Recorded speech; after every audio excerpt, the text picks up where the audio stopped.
For 60 years, the French Opera House was the center of cultural life in New Orleans.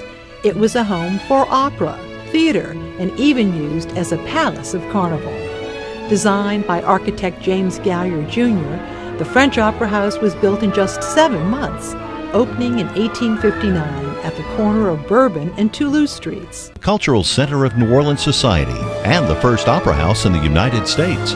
In addition to the grand productions, the Opera House hosted Mardi Gras balls, debuts, concerts, benefits, and receptions. Built in the Greek Revival style, the Opera House was designed by famous architect James Gallier. The grand auditorium was decorated in red and white and seated 1,800 people in 4 tiers. Operas have been performed in New Orleans since 1790, and hundreds of operas were performed in the old French Opera House.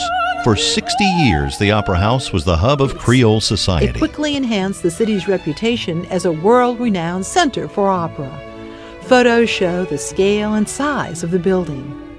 With 4 tiers of seating welcoming patrons from all walks of life, including members of the white and Creole of color communities and slaves. In addition to opera, the building was a venue for vaudeville shows, plays, and carnival balls for the Mystic Crew of Comus and other crews.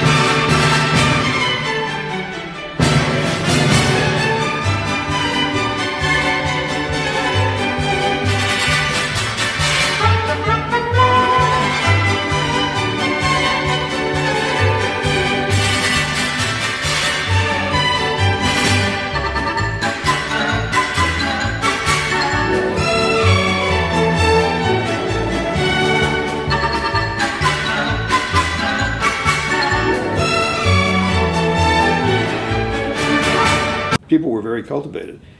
I think your first level of people who came by the end of the 18th century had a great nostalgia for France and the institutions of France and opera.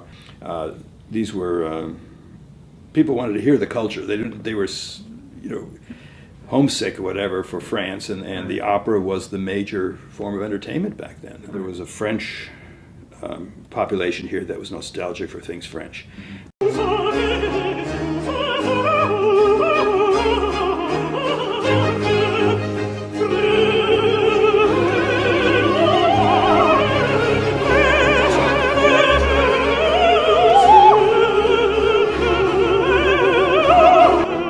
The lavish, aristocratic, and European lifestyle the Creoles lived would soon come to a bleak end. During World War I, the Opera House fell on hard times and was forced into receivership. That dark day in December 1919, when the building was destroyed by a massive fire, almost 60 years to the day it opened. Lyle Saxon may have best captured the emotions of the city when he wrote in the Times-Picayune, "The heart of the old French Quarter has stopped beating." Today, the site of a hotel, the Opera House was essential to both the city's rich architectural and music history. The glamorous and glorious French Opera House was the center of New Orleans Creole society for over 50 years.